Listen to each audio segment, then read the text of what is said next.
prutas. Damit niya bigay pa ng tatay niya, pero amoy downy pa rin kahit dekada na yun.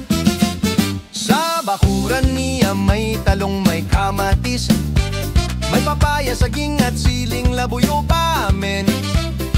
Di mo siya makikita sa fast food chain, kasi sabi niya sayang yan, pambili ng bigas din yan. Kukuripot si Tatang, pero masipag yan.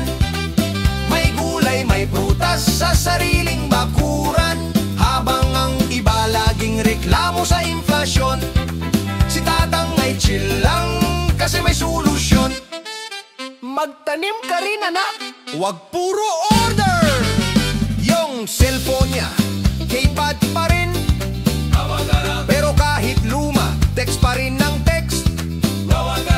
Sabi niya basta gumagana, ayos lang, hindi naman kailangan na may kamera't.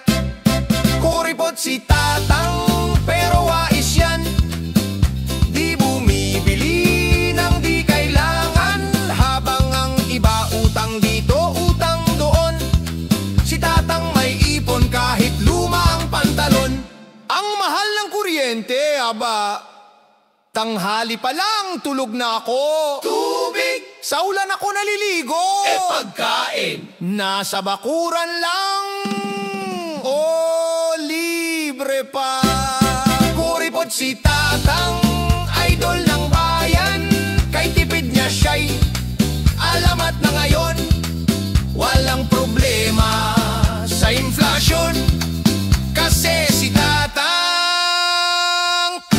praktikal nga tiyempon.